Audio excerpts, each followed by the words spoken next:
We know about Maina on 27 September 2013, when he was departing out of the country and he was stopped at Murtala Mohammed International Airport at 1400 hours, that's 2 p.m. on the 27th September 2013, because of a letter from EFCC,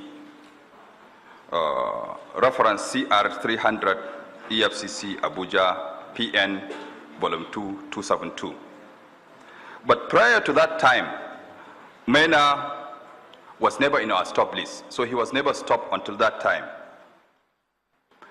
Before that time, Maina had been a frequent traveler across airport, but mostly through Murtala Mohammed International Airport. He has 3 passports, Chair. First passport he had was an official passport, which has expired, so it has not been renewed. His current passport is valid till 2018. It's a standard passport. Maina equally has an American passport. So in addition to being a citizen of Nigeria, Maina is also a citizen of the United States of America. He has a valid US passport, which will be expiring 26 August 2022. During our system audit trial, we discovered that Maina has traveled several times through the airport, which we have shared, and I can give you his e-pass because we have the ability to know anybody who passed through our borders. So he had been traveling all through. He was stopped because of the directive of the Controller General at that time, 2013. But I have to state that on December 1st, 2015, we have discovered a paper from EFCC directing us to remove his name in the stop list, which we have stopped, we have removed. But when the case of Maina started, when directive was given by Mr. President that he should be looked for or investigation should be done, we blocked his name in our stop list. We blocked all his passport, that's Nigerian passport, which means he cannot reissue his passport any longer, and he cannot pass through our recognized border. I have to state that we have checked our e-pass. We have not seen movement of Maina through our airports since 2013 when he was refused. So the record available to us, Maina has not been traveling. If he has been traveling, he has not been passing through a port we can see him. Somebody has been reinstated based on recommendation of the Office of the Head of Service. The constitutional body that is mandated by Constitution to only appoint, discipline, and promote, issued a letter to whoever they want to issue to release to that person. To me, to the Commission, they have already reinstated him. Whether that letter is given to him or not, he's being reinstated. If that letter is withheld with somebody, that person must have a reason for withholding that letter, but not, that reinstatement is not cancelled.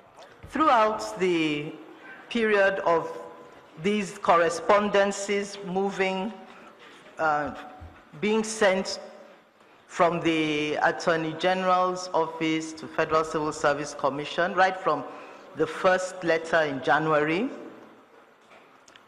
the Attorney General never wrote to the Office of Head of Service directly.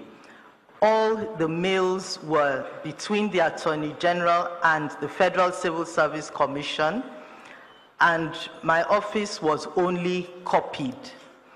I believe that if the Attorney General had followed the sequence of events as regarding Maina's case, maybe he may have written to my office to get some background information as regards what the last head of service did on the matter. But I never got such a direct communication from the Attorney General, and I would not want to jump into what he did not draw me into. Secondly, I am amazed at the presentation being made by a senior permanent secretary of the Federal Republic of Nigeria to call or to refer to the head of civil service of the Federation as that person. I want to tell Engineer Magaji, I am not that person. Now the comment is making that if that person decides to hold on to a letter, it does not stop him as a permanent secretary from releasing the copy of the letter sent to him for information purposes only. It gives a lot of room for thoughts. Recall my earlier statement that nobody has power to to appoint, discipline, and promote. The ministry never reinstate Maina into service. It is the Federal Civil Service Commission that the Constitution mandated, reinstated Maina, and sent a copy of that reinstatement to my office. So the process started very long time before I arrived to the ministry as permanent secretary.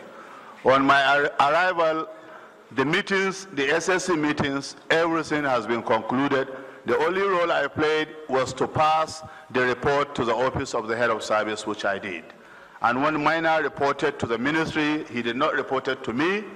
He came and reported to Director of Human Resources, who was then retiring, and that day was the last day for the Director of Human Resources for retirement. While I was in the office, he said, Maina has reported. I said, look at what I gave you.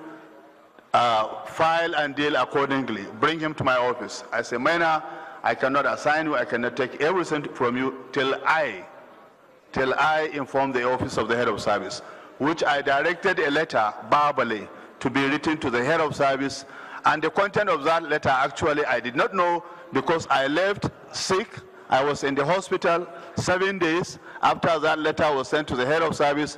When she called me, she asked me, she saw a letter which she can't remember that she directed us to take any action. I requested her to allow me go to office on Monday because I was sick to look at that content of the letter. When I saw the reference the reference letter was quoted wrongly, I quickly write a letter apologizing to her that the letter was quoted wrongly by the person I directed, because usually when we direct a letter to be written, we vet the letter. But that time, as I was going, I was sick. I couldn't wait that letter, but I put emphasis that head of service must know that day. From that day, I went to hospital. And when I was out, she called me. I asked her to allow me to go to office on Monday to confirm to her if anything went wrong. On reaching office, I realized the reference letter I made to inform the head of service that he has assumed duty was a letter sent to Federal Civil Service Commission. And I quickly replied to her, apologizing that that reference letter was. But sir, service is an institution. Whatever happened in the process of this, minutes, whatever, the permanent secretary is the head of service, is the head of administration. I'm here to take responsibility. Whatever Interior has done wrongly in accordance with the way administrative matter has been taken to the end of this matter, because I cannot reject it. I'm the permanent secretary, head of admin, sir. I take responsibility for any administrative wrongdoing that the Interior has done as permanent secretary of that ministry.